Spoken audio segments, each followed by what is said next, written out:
Hello students, marginal casting ಮೇಲೆ 5 ಮಾರ್ಕ್ಸಿಗೆ ಕೇಳ್ತಕ್ಕಂತಹ ಒಂದು question ಇದಿಲ್ಲೇ ಒಂದೀಟು ಸ್ವಲ್ಪ ಏನು ಮಾಡ್ಯಾರ ಅಂತಂದರೆ ಈ ಕ್ವಶನನ್ನು ಟ್ವಿಸ್ಟ್ ಮಾಡಿ ಕೇಳಿದಾರ. ನಿಮಗೆ B P sales value calculate ಮಾಡಂತ ಹೇಳಿದಾರ. ಆಮೇಲೆ P V ratio if the sales price is reduce by 20%. Sales ಪ್ರೈಸನ್ನು 20% ಕಡಿಮೆ ಮಾಡಿದ್ದೀವಿ ಅಂತಂದ್ರೆ ಪಿ ವಿ ರೇಷೋ ಅಂದರೆ ನೀವು ಪಿ ವಿ ರೇಷೋ ಕ್ಯಾಲ್ಕುಲೇಷನ್ ಮಾಡಬೇಕು. ಯಾಕಂದ್ರೆ ಆಲ್ರೆಡಿ ಅವರು ಪಿ ವಿ ರೇಷೋ ಕೊಟ್ಟಾರ 40% ಅಂಥೇಳಿ. ಸೇಲ್ಸ್ ಪ್ರೈಸ್ ರೆಡ್ಯೂಸ್ ಮಾಡಿದ ಮೇಲೆ ನಿಮ್ಮದು ಪಿ ವಿ ರೇಷೋ ಎಷ್ಟು ಬರುತ್ತಾ ಅಂಥೇಳಿ ಕೇಳಾಕತ್ತಾರ ಅವರಲ್ಲಿ.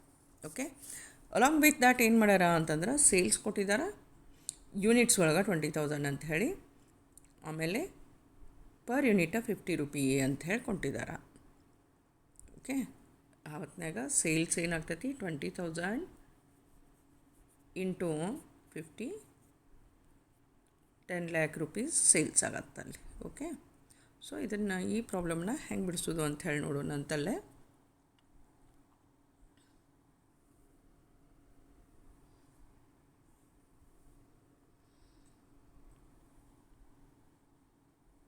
ಇದು ಆ್ಯಕ್ಚುಲಿ 2012 ರಾಣಿ ಚೆನ್ನಮ್ಮ ಯೂನಿವರ್ಸಿಟಿ ಒಳಗೆ ಬಿದ್ದಂತಹ 5 ಮಾರ್ಕ್ಸಿನ ಕ್ವಶನ್ ಐತಿ. ಸೊ ಅದನ್ನು ಅಲ್ಲಿ ಮ್ಯಾಲೆ ಬರೆದಿದ್ದೇನೆ. ನಾನು ನನ್ನ ಸ್ಟೂಡೆಂಟ್ಸಿಗೆ ಇದನ್ನು ಸಾಲ್ವ್ ಮಾಡಿ ಕಳಿಸಿದೆ. ಇದು ಬೇರೆದವ್ರಿಗೂ ಹೆಲ್ಪ್ ಆಗ್ಬೋದು ಅಂಥೇಳಿ ವಿಡಿಯೋ ಮಾಡಿ ಅಪ್ಲೋಡ್ ಮಾಡಾಕತ್ತೇನೆ. ಈಗ ಫಸ್ಟ್ ನಾವು ಏನು ಮಾಡಬೇಕು, ಫಸ್ಟ್ ಕ್ವಶನ್ ಏನು ಕೇಳಿದ್ದಾರೆ ಅವರಲ್ಲೇ calculation of B P sales value ಅಂಥೇಳಿ ಹೇಳಿದ್ದಾರೆ. ಓಕೆ, ಅಲ್ಲಿ ಫಿಕ್ಸ್ಡ್ ಕಾಸ್ಟನ್ನು ಕೊಟ್ಟಾರ ಅವರು, ಆಮೇಲೆ ಪಿ ವಿ ರೇಷೋ ಕೊಟ್ಟಾರ. ಸೊ ಡೈರೆಕ್ಟಾಗಿ ಬಿ ಇ ಪಿ ಕ್ಯಾಲ್ಕುಲೇಷನ್ ಮಾಡಾಕತ್ತೇವೆ, break even point calculation ಮಾಡಾಕತ್ತೇವೆ.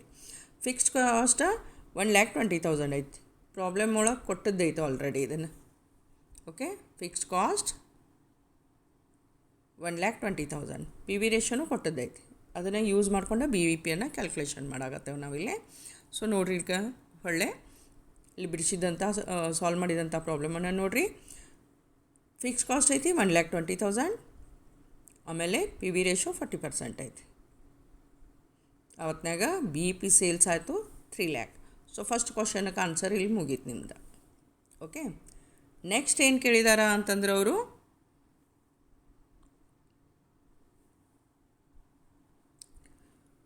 P V ratio if the sale price is reduce by 20%. ಆ ಹೊತ್ತಿನಾಗ ಪಿ ವಿ ರೇಷೋ ಎಷ್ಟು ಬರತ್ತ ಅಂದರೆ ಅದು 40% ಏನೈತೆ ಅಷ್ಟು ಉಳಿಯಂಗಿಲ್ಲ ಅಂತ ಹೇಳಾಕತ್ತಾರ ಅವರು. ಅದು ಉಳಿಯಂಗಿನೂ ಇಲ್ಲ. ಸೊ ಒರಿಜಿನಲ್ ಸೇಲ್ಸ್ ಎಷ್ಟೈತಿ ಕೊಟ್ಟದ್ದು ಪ್ರಾಬ್ಲಮ್ ಒಳಗೆ 20,000 units at the rate of 50 ಅಂತಂದ್ರೆ 10 lakh rupees ಸೇಲ್ಸ್ ಆಯ್ತು ಒರಿಜಿನಲ್. ಆ ಒರಿಜಿನಲ್ ಸೇಲ್ಸದ್ದನ್ನು ಕಾಂಟ್ರಿಬ್ಯೂಷನ್ನ ಕ್ಯಾಲ್ಕುಲೇಷನ್ ಮಾಡಬೇಕು. ಕಾಂಟ್ರಿಬ್ಯೂಷನ್ ಕ್ಯಾಲ್ಕುಲೇಷನ್ ಮಾಡೋಕೆ sales into P V ratio ಈ ಫಾರ್ಮುಲಾನ ಯೂಸ್ ಮಾಡಾಕತ್ತೇವೆ.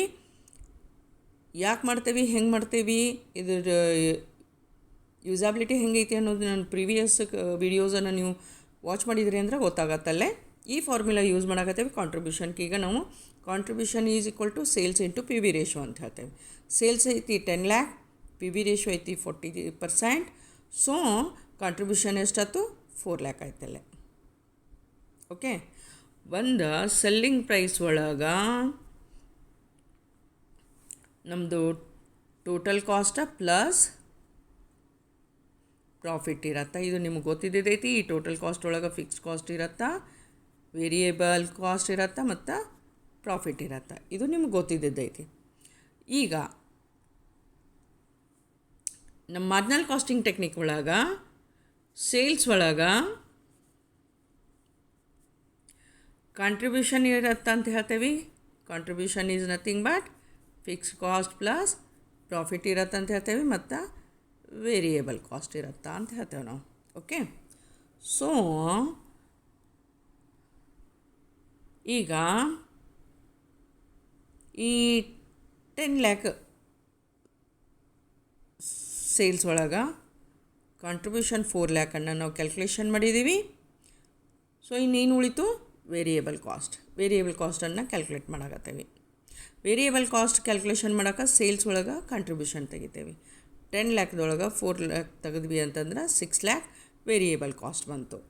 ಓಕೆ, ಇನ್ನು ನೆಕ್ಸ್ಟ್ ಏನು ಮಾಡ್ತೀವಿ ಅಂತಂದ್ರೆ ನ್ಯೂ ಸೇಲ್ಸನ್ನು ಕ್ಯಾಲ್ಕುಲೇಷನ್ ಮಾಡ್ತೇವೆ. ಒರಿಜಿನಲ್ ಸೇಲ್ಸ 10 ಲ್ಯಾಕ್ ಐತಿ, ಅದನ್ನು 20% ರೆಡ್ಯೂಸ್ ಮಾಡಂದಾರ. 20% ಆಫ್ 10 ಲ್ಯಾಕ್ ಎಷ್ಟಾಯ್ತು? 2 ಲ್ಯಾಕ್ ಆಯಿತು. 10 ಲ್ಯಾಕ್ ಒಳಗೆ 2 ಲ್ಯಾಕ್ ತೆಗ್ದೀವಿ ಅಂತಂದ್ರೆ ನ್ಯೂ ಸೇಲ್ಸ್ ಎಷ್ಟಾಯ್ತು? 8 ಲ್ಯಾಕ್ ಆತ.